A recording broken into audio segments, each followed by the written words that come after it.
Hello, everybody, and welcome to another multi-dimensional soul with myself, Gary from Alternative Interactions, and Robert-lomax. thank you very much, Robert. Now, today is our answering the questions that came in probably about 2 weeks ago now from a show that we did that Contact Is Here. I pulled 33. I know it's a number, 33, but I pulled 33 questions from the chat. And what I did is I screenshotted all the questions and I put them into a PowerPoint presentation. So what we'll be doing is we'll be bringing the PowerPoint presentation up with the questions so that Robert can answer them. I've tried to put them into blocks. So this first program of question answering will fundamentally be quite not softer, but it will be an introduction into the questions about antimatter and where they come from and other lovely questions like that. Okay. As the next one will be slightly heavier, and the next one will be probably more deeper questions that will take some time. So hopefully you have antimatter and an Orlaka around you at the current time. Yeah, I've got a connection here. Yes. Yeah. Superb, superb. So what I'm going to do, if you're ready, Rob, is I'm going to share the screen. And there we go. This should be the first question or two questions because I think they both follow each other very, very nicely. Now, I'm not going to say your names because I will. It's Connie, the top one, and but some of the names are not English. I'm dyslexic, and I will butcher your names, and I don't want to do that, so I do apologize um, beforehand. So, what dimension is Andromeda, Robert? Many different dimensions. I don't think we can look at Andromeda and say it's a race like we have humanity here because well, albeit we have different human races on this planet anyway with different colored skins and different makeup. It's a galaxy. And within that galaxy, there are many planets. There are also I won't call them responsibilities. There are colonies that are of their own race that are under the wing of some of the Andromedans, if I put it that way. So I think the thing to do is just to see it as a galaxy with different dimensions, different people. So what is a true Andromedan? It's very difficult to say because we have names for some of the races that live amongst us, including some aquatics who are part of the Andromedan galaxy. So I don't think it's a question that can be answered other than that. It is a much, much wider uh, answer. If I can just ask this then, in our Earth understanding currently, we are in a three-dimensional reality. The galaxy of Andromeda, is there a range of dimensions that we would relate to? As in, is it 5 to 12D? Is it 3 to 8D? What would you class the general collective as in a range of frequencies that we would understand?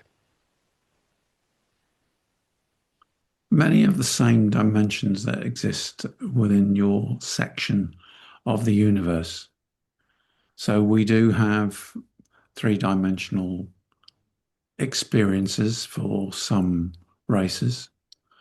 The races that tend to have these experiences are slightly different in different ways.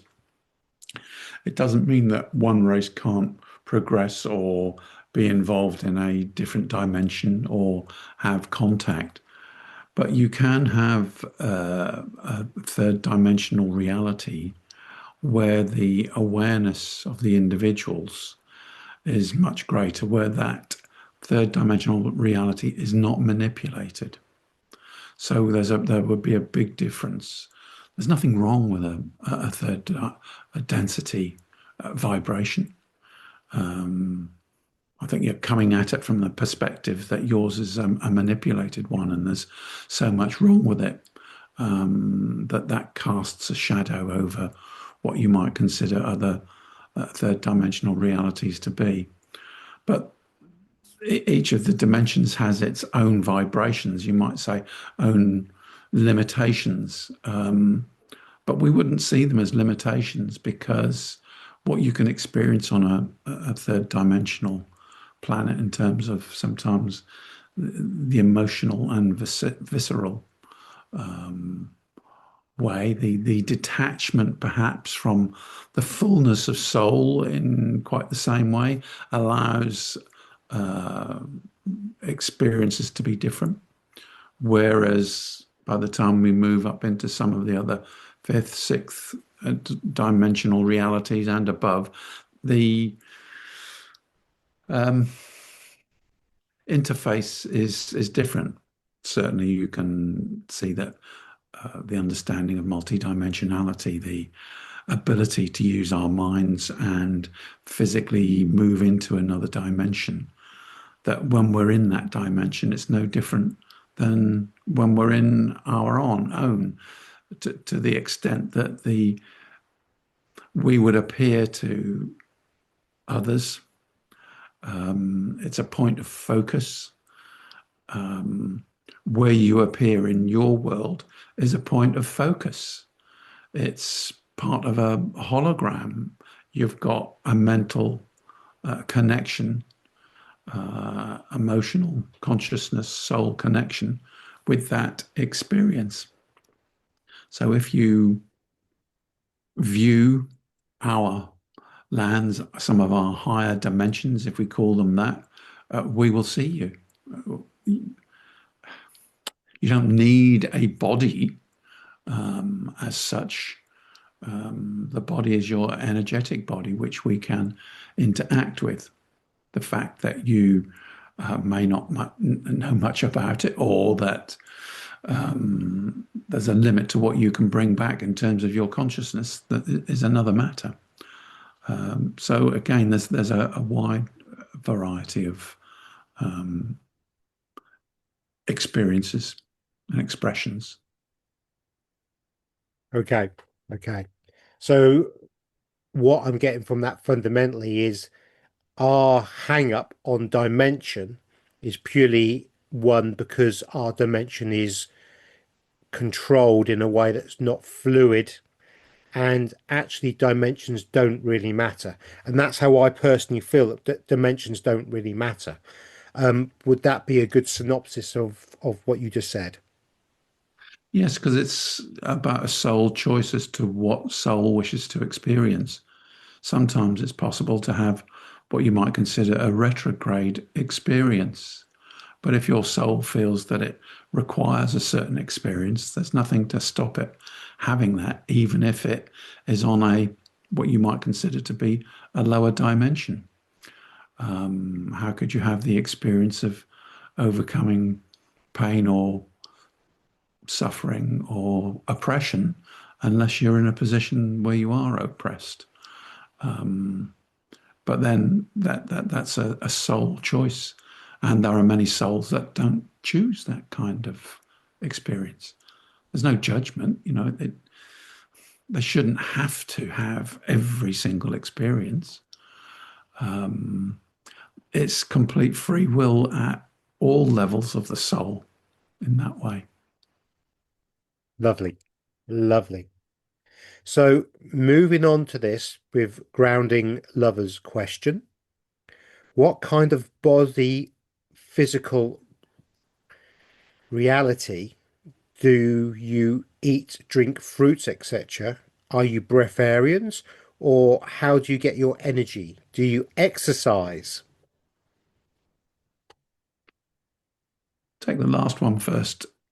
We don't need to exercise because I'm trying to think of the right word. Atrophy, is that the right word?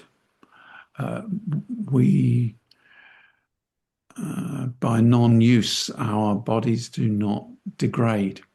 Our bodies are light-based.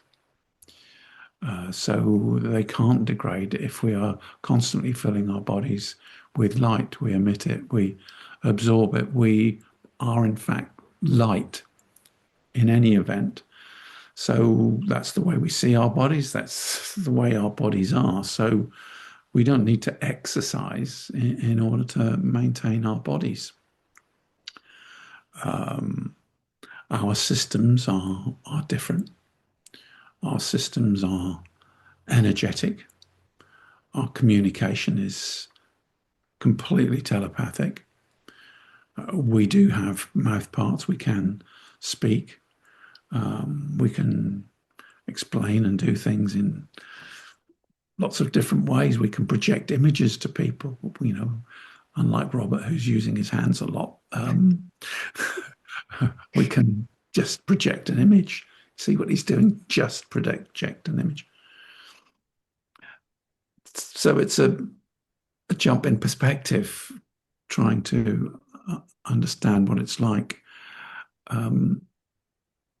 I don't want to repeat myself, but I'm not sure if I have mentioned in the past when we talk about some of our younger members, as they grow, they are taught to think in vibration. The toys that they have, the way in which they have toys that are vibrational, so they mix parts together to understand what the vibrations do. So it's learning and becoming attuned with what they are. And it's quite a natural thing, really, because they are vibratory forms. So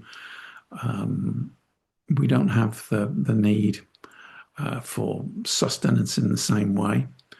That said, there is a rudimentary digestive system still in existence, and some people still use that, particularly depending on where they are or what dimension they might be going into. But primarily, no, it's just a rudimentary thing. You have classic cars, but you don't run them on your roads every day. You have them because they are still there. They are part of your history, culture, understanding, which you treat with reverence. But as a general rule, they don't serve your daily purpose. And at some stage, they will become even more irrelevant. That's really, really fascinating.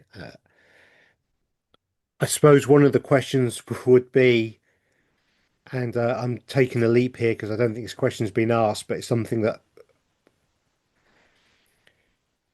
when we move into a different frequency or dimension, will we then view eating as you do, like having a classic car where we would do it occasionally but not needed to sustain us?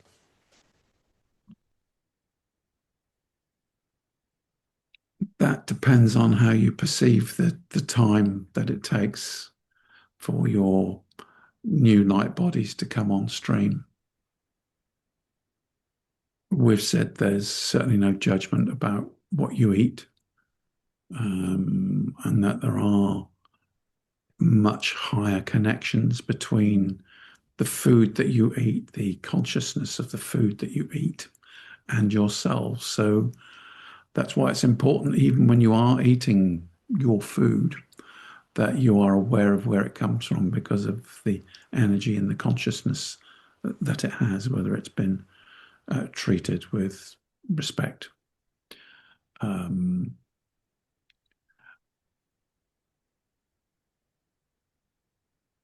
No, I've No, sorry, that's fine. No, lost. that's perfect. So what I got from that is that we will continue to eat, but it will be in a different way because of the energy, and we'll be more connected to what's coming in. It was just a question that followed that jumped into my mind, and thank you very much for those two questions. So, In the future, that will be different, but it's, as you say, it's a question of when. You already have some breatharians yes, anyway. So it's down to an individual choice and what feels right for that individual.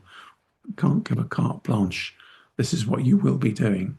yeah, And there'll be an acceptance that it's okay to have whatever form of sustenance you need. But it soon becomes apparent as you work more with light and you become light that the way in which you feed your bodies is different. superb. Thank you very much. Now, this question comes from Jan. A question I would like to ask is, do these beings have split minds like us, meaning a mind that is divided into consciousness and subconsciousness, or are they a constant contact with their greater selves?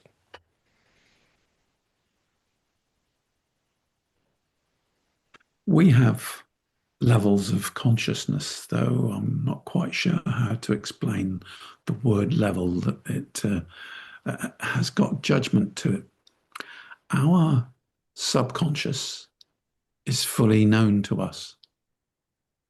The way that we act or react is through a system that is fully programmed by ourselves to our understanding and to the way that we wish. Your subconscious is reactive, being offended, being pleased, or wanting to please. Your emotional body and your subconscious thoughts create sometimes knee-jerk reactions or create a program by which you want to live. And quite often that's unknown, unseen. You see it with people who become angry for no reason whatsoever, because that's the basis of either defense or being offended. So our subconscious is more a part of our consciousness. Consciousness, then, if we can then put as a point of focus, we've got a difference between our consciousness and our awareness that we talked about before. But then coming on to higher consciousness, like humans have a higher consciousness, that isn't removed from us. But also your higher consciousness isn't removed from you either, because it's a question of sitting still or observing or hearing your higher consciousness talk to you, perhaps in different ways. So ours does, but it's more like a present consciousness than it would be a higher consciousness.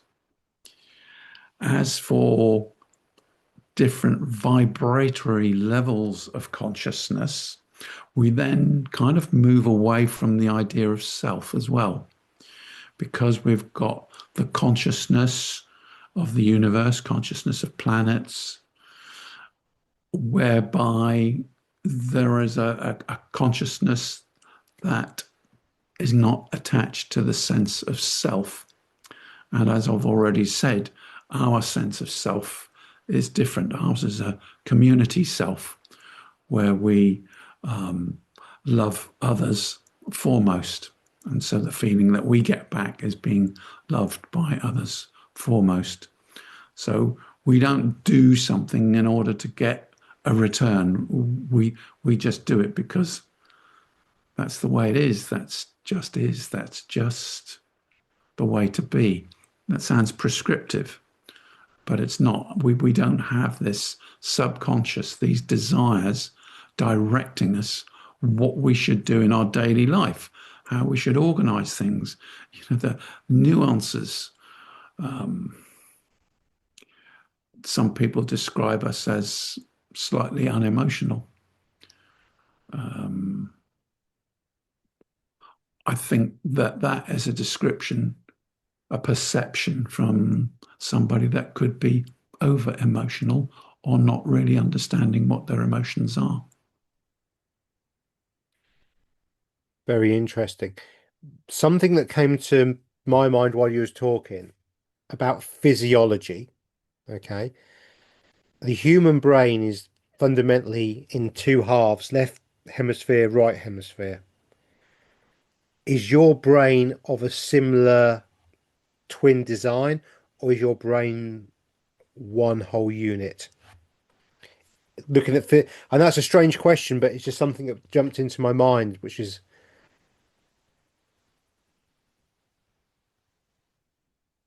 Again, it depends on the vibrational density of the individuals that you're talking about.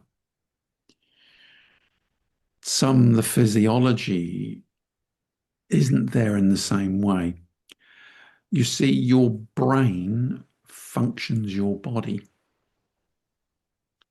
Okay, you associate the left side of the brain and the right side of the brain, one as intuitive, one as directive or actional.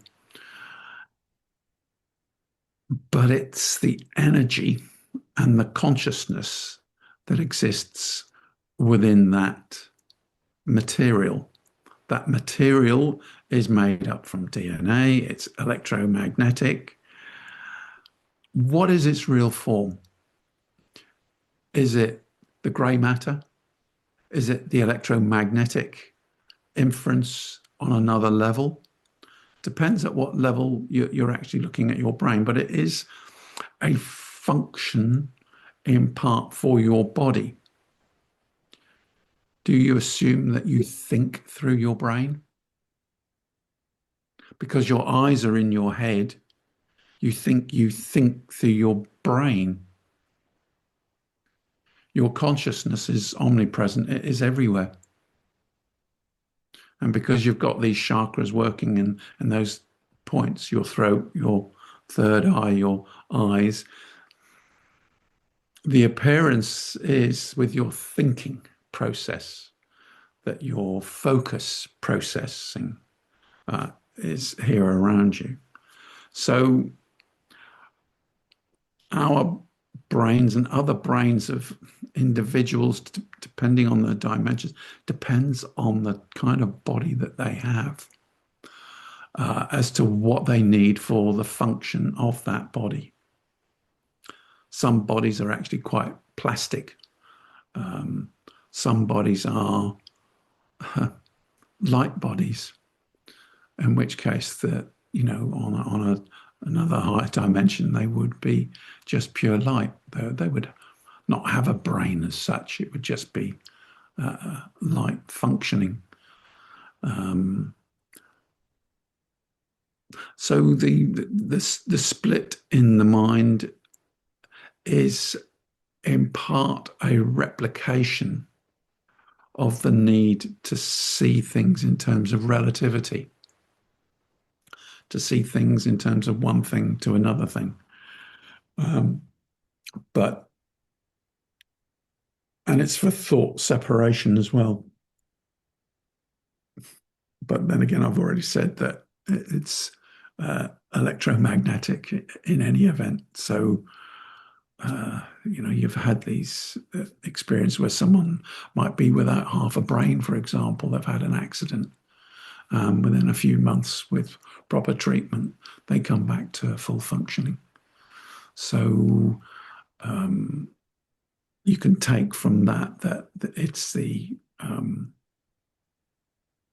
consciousness and the energetic nature of that individual working within the confines of that shell. very interesting. Thank you very much for that. Fascinating. So let's just move. There we go. So we can see that. Um, this is from Stefan. Hello, Robert and Gary. Thank you for these opportunities and the experience revealed here. My question is there a way to consciously make contact to interact with the cosmic multi-dimensional beings taking my vibrational programs into account, or do I first have to be interesting in order to be found? Many thanks. Best regards, Stefan.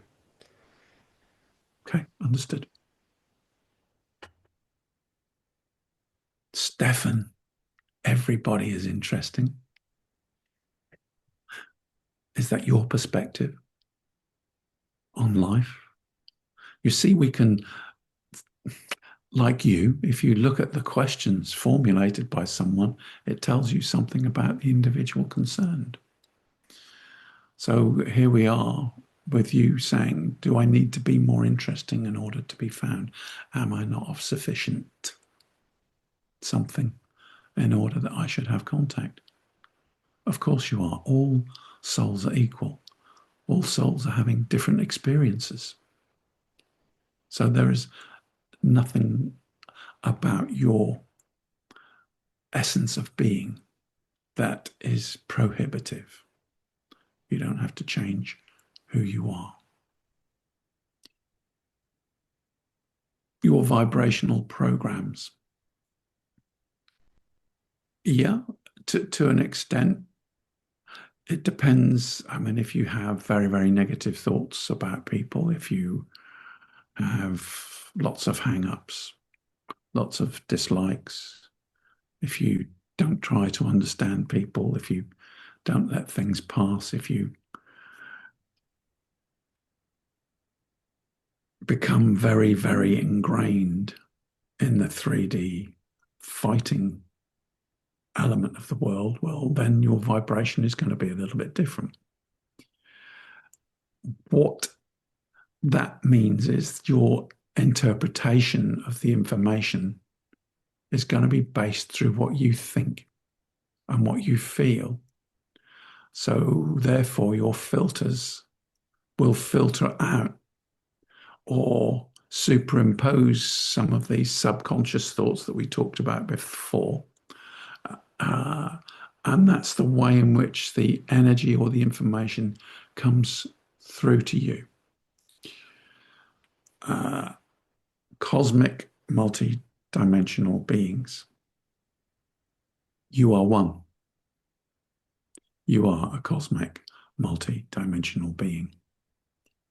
You can have contact with yourself. And it's all very well for me to say that because it's true and it is. But you might like to think of some tools or think of some exercises in order to do that. There are lots of different exercises that you can have. One in particular that comes to mind is keeping yourself still. Begin to think and feel that you can see your body from the outside, and then allow yourself to float above. Even if you're not floating above, you can take your mind, trick it to say, oh, I can see my roof. Imagine it. I'm now above the earth. I can see the earth. I can see what's going on. Oh, I'm now arriving somewhere. What can I see? Who can I feel? What's being said? So there is contact there. We mentioned the other day that much is happening during your sleep. So you're in different places in what we would call the creative levels, using your mind and the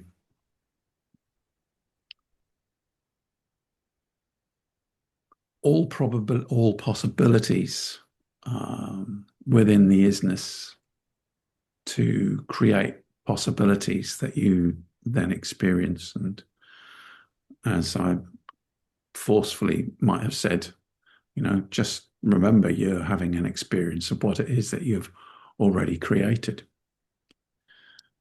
So you are on these levels, and there are different levels that you go to, different levels that you already exist at. So there's probably a better way to see it. You have higher light bodies existing in different frequencies because you're multidimensional.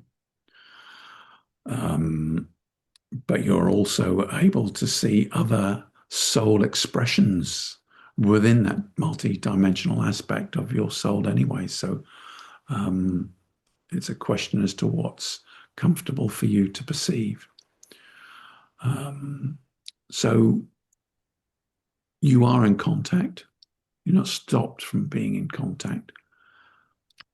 It could be that you feel a great deal of frustration if you try these techniques. I'm sure if you looked on the internet, there are other techniques that you could try as well.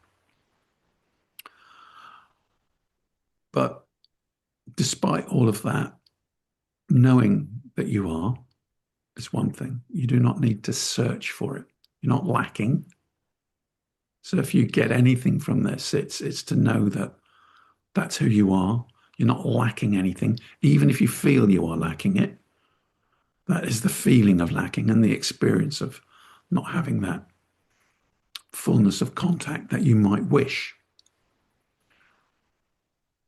But perhaps to begin to see the nuances in life and in contact generally, your higher consciousness contact with you.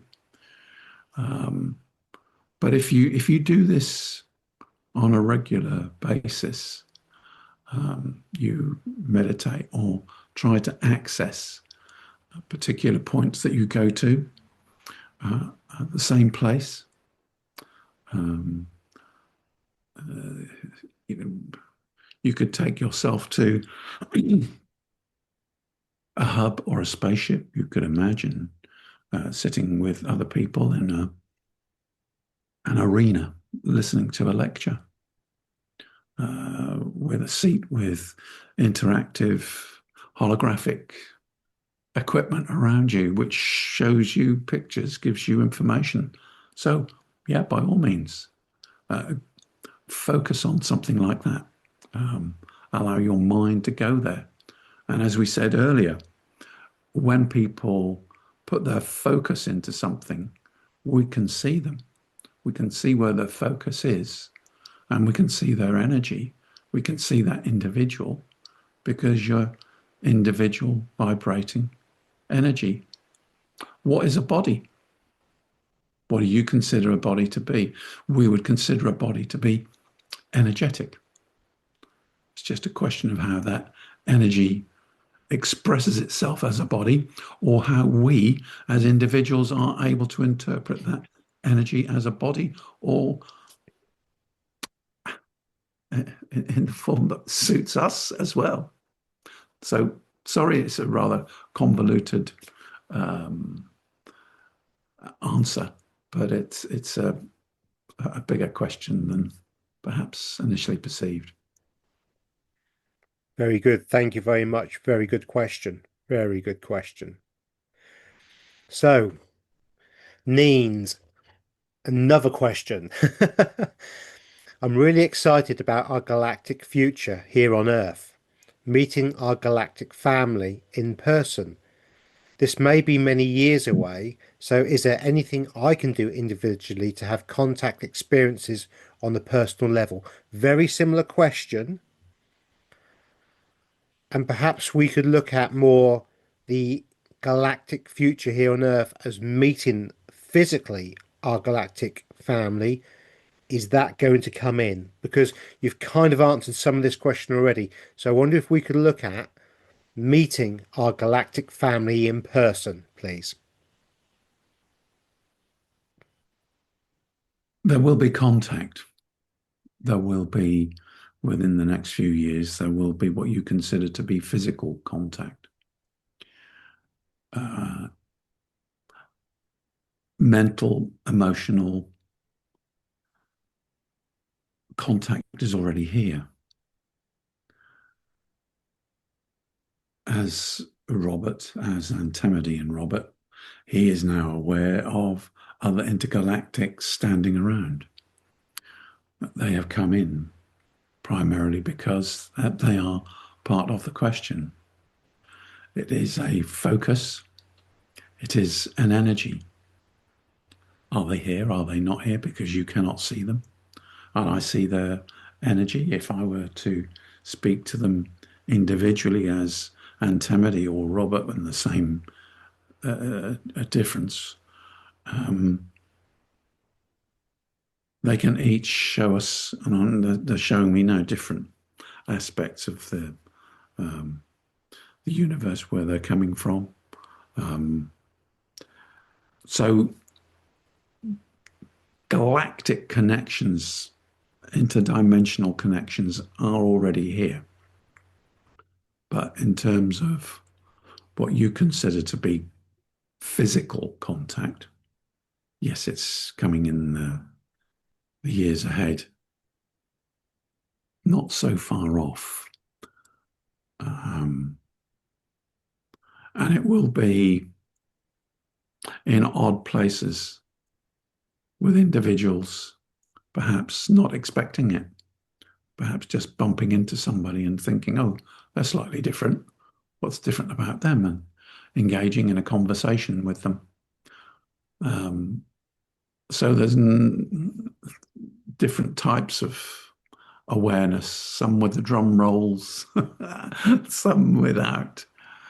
And again, the way in which we interact will be different.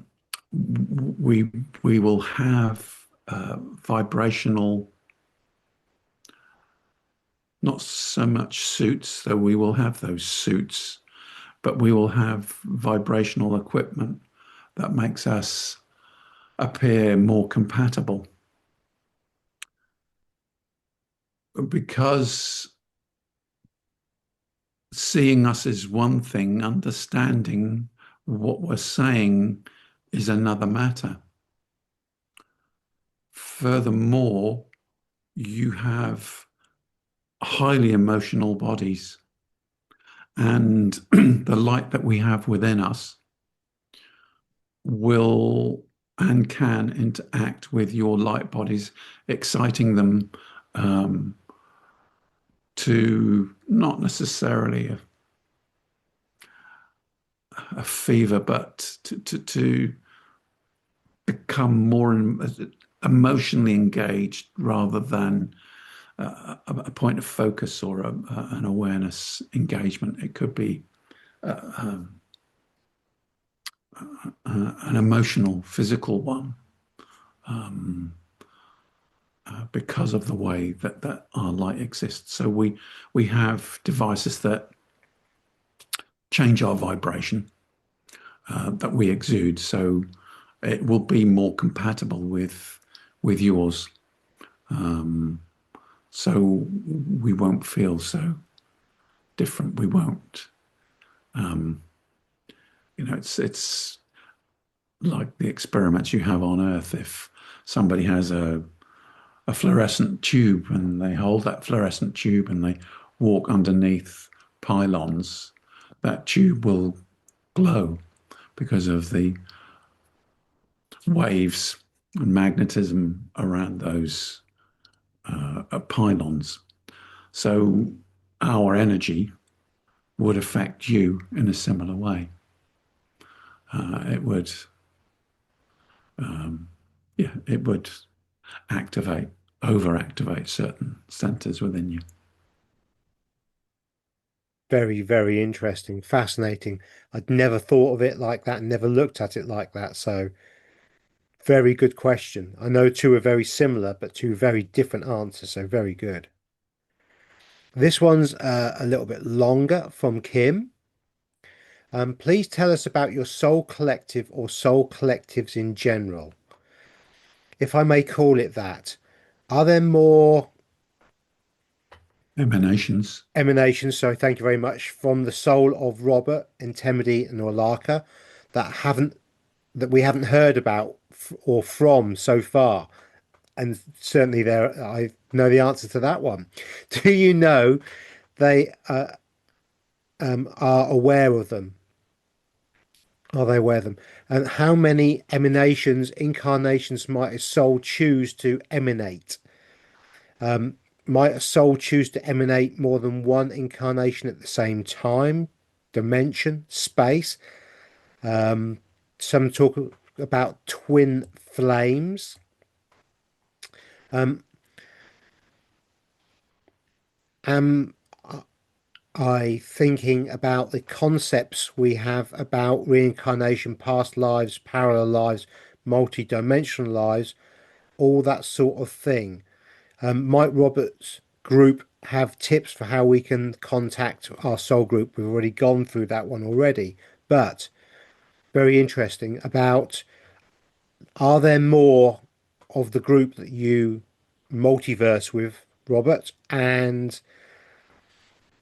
might a soul choose to emanate more than one incarnation at the same time in dimension? So, can there be different versions of us from the same soul at the same time in this 3D realm?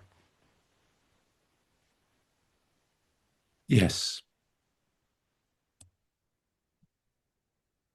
Some people get very hung up on twin flames. Some people say they've met their twin flame, and quite often they haven't. They've just got a very good connection with that individual. For the question to that would be, what purpose has it provided? What has it given you in a twin flame? If we look at soul perhaps as source, if we looked at a steel colander for washing vegetables, and you pour water in the colander, and whilst it might appear to come out and run out, there are in effect drips that come out. So we've got soul and source with these individual gobulets, spheres of energy. So from that point of view, they are no different as an origin. Soul can have, and again, when we talk of soul, what are we talking about? Are we talking about a soul group? Because to say that you are soul and not soul group kind of shortens the interpretation of what a soul is. So we can look at it from another way and say that if there's a male and female aspect to a higher self would also have, if it was splitting its experiences at that point, it would have within a higher self 12 female parts and 12 male parts. Doesn't have to be that way. Some could be hermaphrodites, a combination of the two. And the higher self or oversoul, as seen in that way, would then be part of a monad. And within a monad, there would be 12 oversouls or 12 higher selves. And further on from that, we would say there's 144, well, there are 144,000 monads within a soul group. So you can see when you consider yourself to be a soul at a soul group level, we're talking of millions. We're talking of different expressions on this planet as well. Wherein lies the difference? How a soul chooses, how many emanations might a soul choose? I'm reading. Sometimes these are not about choices. These kind of evolve. It's a connection with all possibility and allowing the quantum computer of yourself, the quantum computer of the universe, to provide possibilities. And you may then enter those possibilities if you wish, or your soul will look at those possibilities. And as soul is part of the quantum computer and it's indivisible, self and non-self, then these expressions tend to flow, or experiences flow as expressions, which then become experiences. But to say this, the soul doesn't have to have every experience possible. A soul allows these things to be as part of the initial grow. Now looking and reading the question to see if there's anything that I've missed. What about other humanoids that you haven't spoken about yet? Because Antemodine or Laka feature quite heavily. Yes. You have told me about others that you do communicate with. So perhaps you could just tell us a little bit about that as well, please.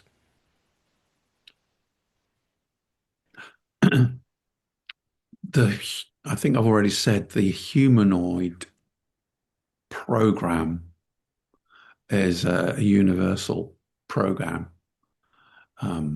There are other shapes of beings, but then it can be in many forms as well.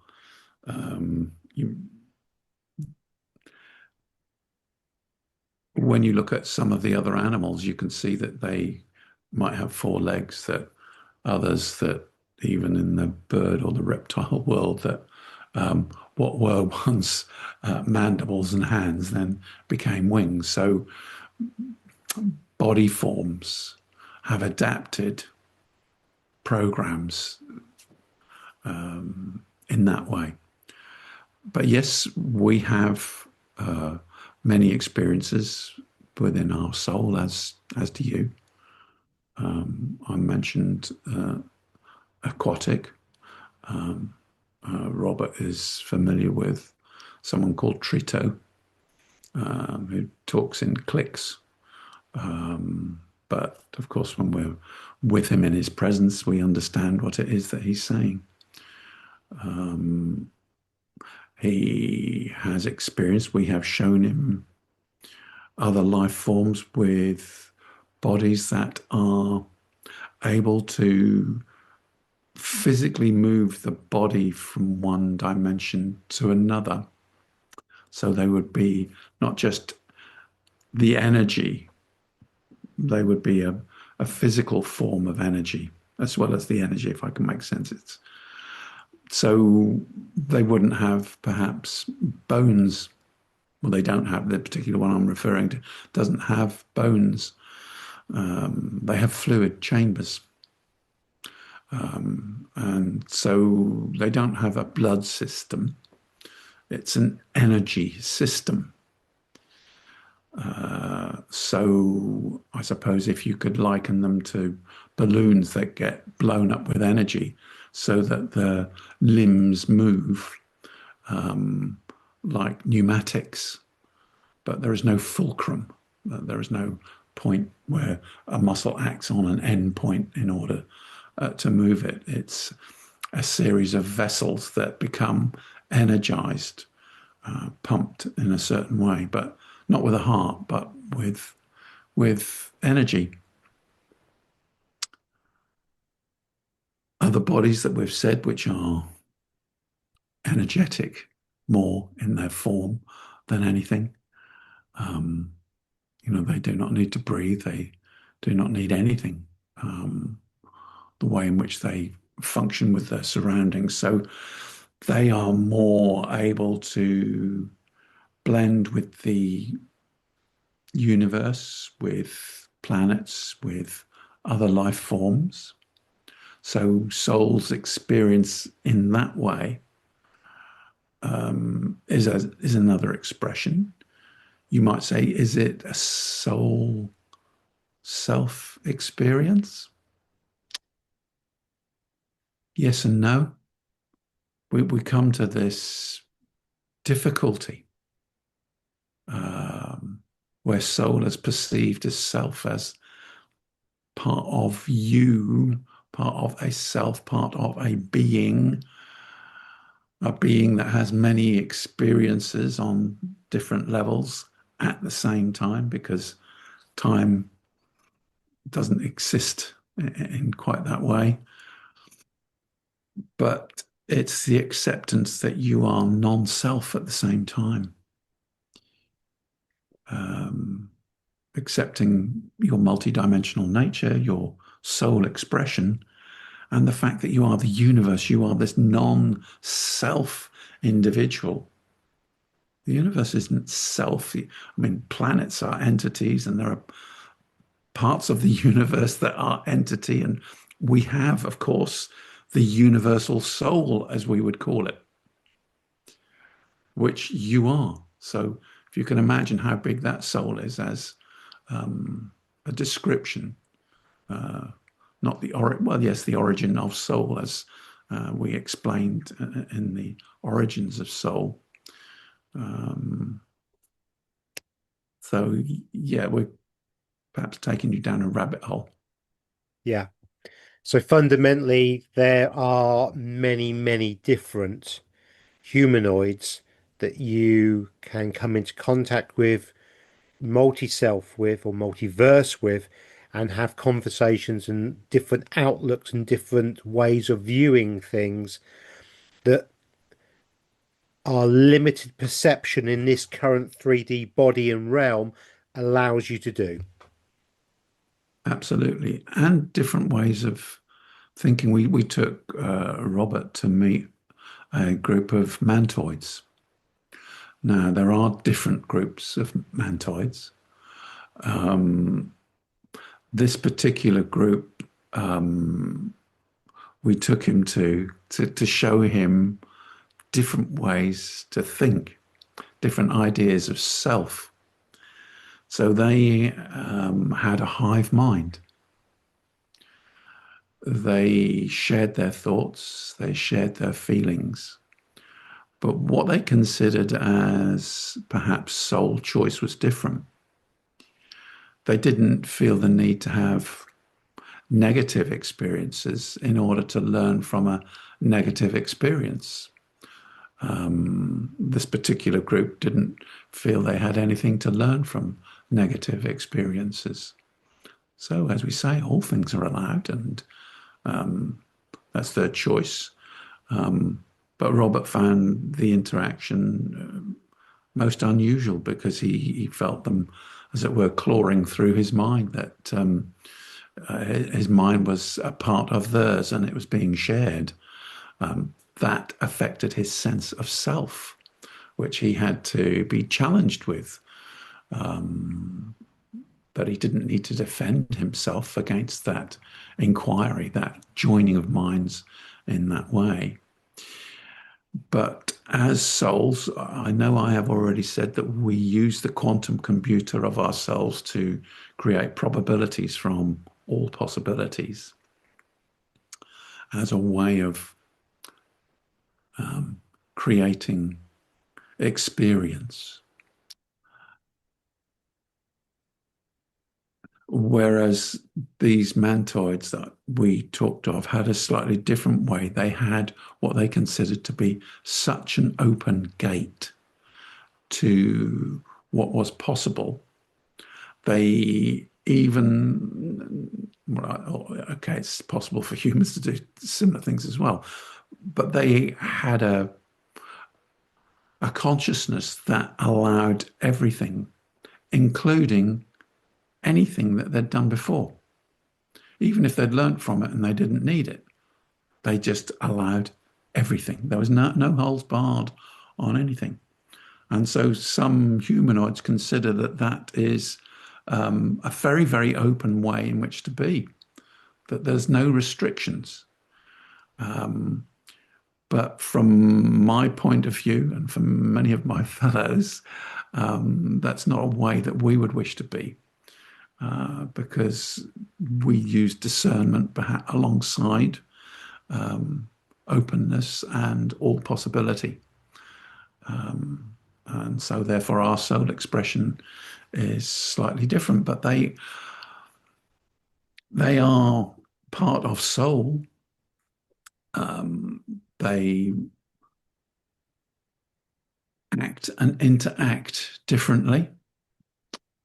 Whether there will ever be a meeting of minds, or, I'll perhaps rephrase that, or whether souls will vibrate in such a way that they will see that there's value in both expressions, both ways of looking at run repeat or how experience unfolds, is yet to see. We've yet to see that one work out. Oh gosh, down a rabbit hole. On another level, all has been and all continues to be. So the beginning and the ending, we've at some level it's known and not known. But I think that's a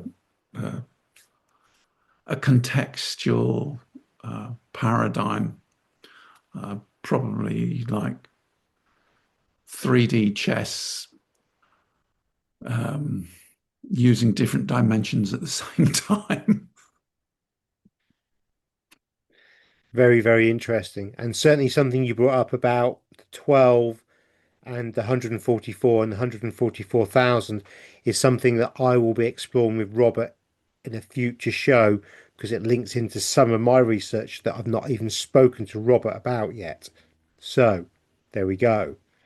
That's been, I have to say, that's been misconstrued and manipulated Yes. to say that there was the chosen few of 144,000. Well, when you look at what the 144,000 means, and there's more than one soul group around Earth, it's irrelevant. It means everybody. Yes. Yeah. Very interesting. So this is the last question we're going to cover today, wherever the time. Um, how does the transition of humans to Gaia, when the state of consciousness vibration increases, take place, given that there are many other beings in the universe? Pleiadians, Andromedans, Syrians, Orion. Are humans picked up from their original planets? Does the transition of humans happen simultaneously, or how can one imagine it? Thank you for this wonderful opportunity with a heart. Well, thank you very much, Bethany. Is it better? Bethany? I'm so sorry. I've completely butchered. Bettina. Bettina. Yeah, thank you very Bettina. much.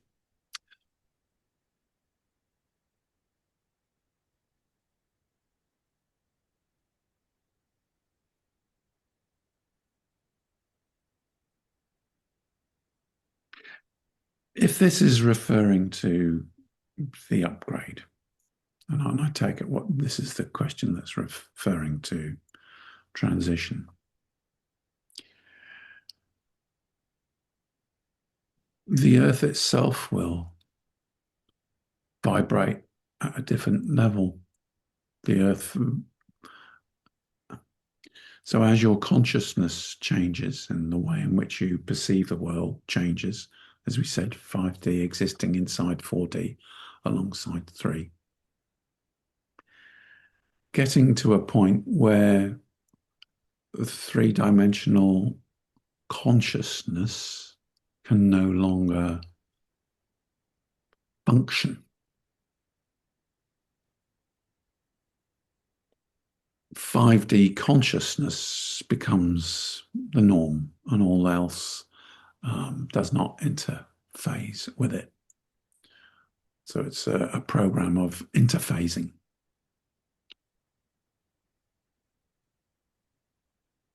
Humans are not picked up from the planets, if that's what I take this question to mean. That said,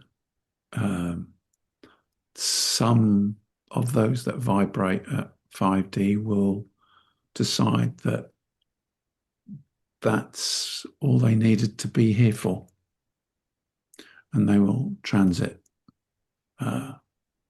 elsewhere. Some will return to the light, some will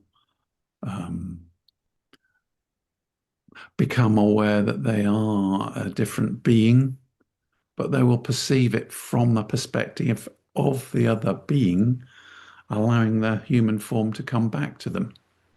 So it's not the same perspective as the perspective of the 3D part, the human part, feeling that it becomes a different multi-dimensional part of its soul, be that Syrian, Andromedan, Pleiadian, or whatever, as part of the multi-dimensional soul, because that part won't vibrate at that level. So it can never perceive going home in quite that way, because it can't. What transits is the vibrational level of that individual, if that's the way. So one may well be having and is having other dimensional lives elsewhere, and may perceive your energy, your transition from Earth coming back to you, rather than the other way around, because it's not really possible to perceive it through that dimensional frequency, because that frequency, as we've already said, can't exist at that point. But those that transit in the fifth dimensional realities have different ways of transiting. Some may die and return to the light. I'll come on to that one in a moment. Others are aware of being a different expression.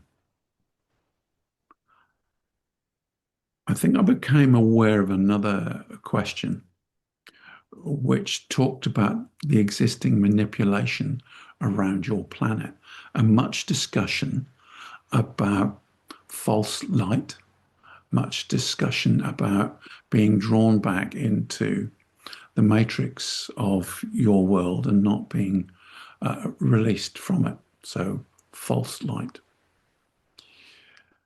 What I'd like you to imagine is whittling a piece of wood, or using, some of the carpenters amongst you will know the word spoke shave, using a knife and pulling the knife along a piece of wood with a shaving, and the shavings that curl.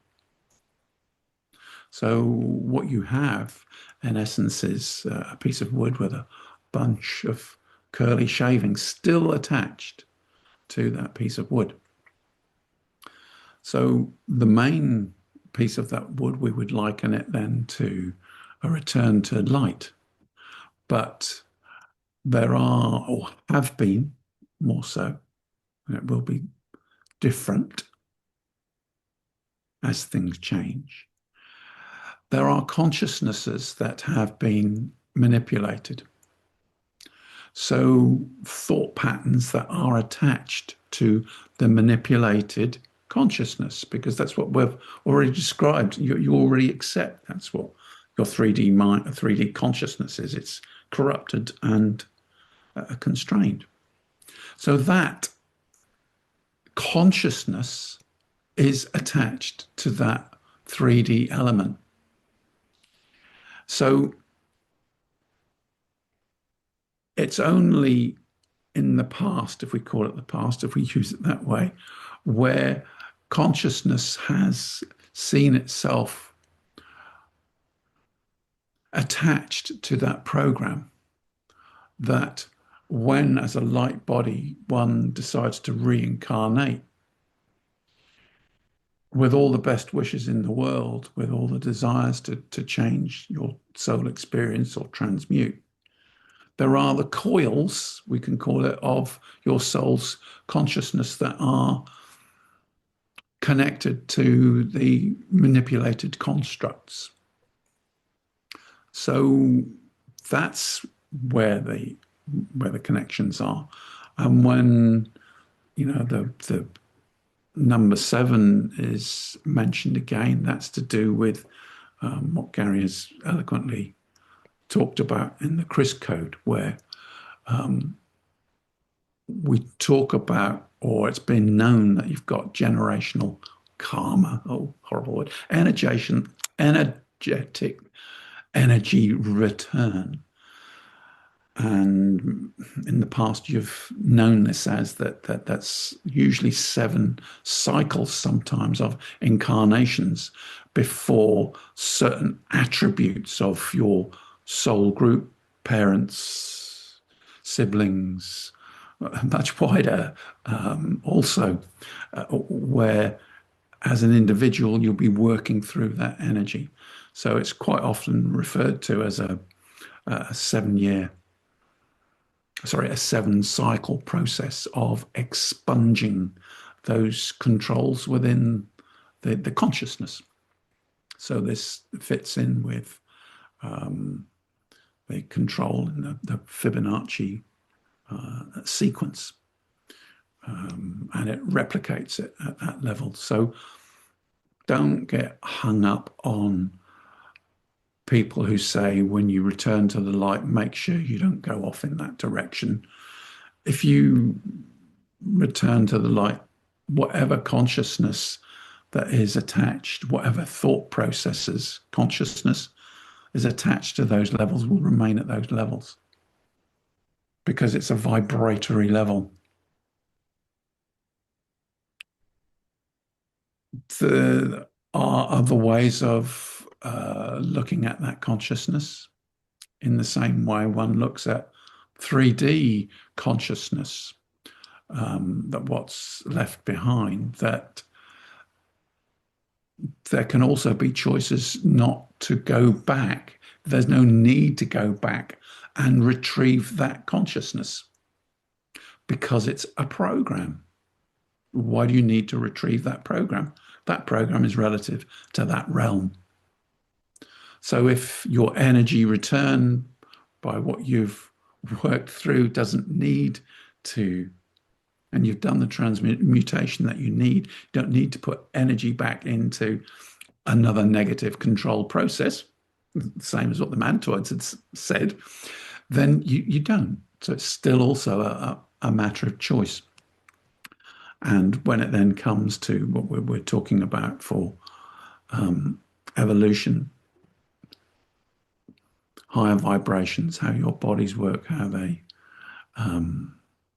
exist, one needs to then assuage people of any fears about those that are left in 3D consciousness, or what happens to 3D consciousness.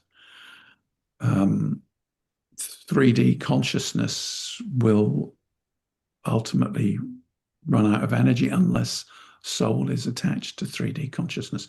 And we've already said there's parts of the universe where there is 3D soul experience, which is not manipulated.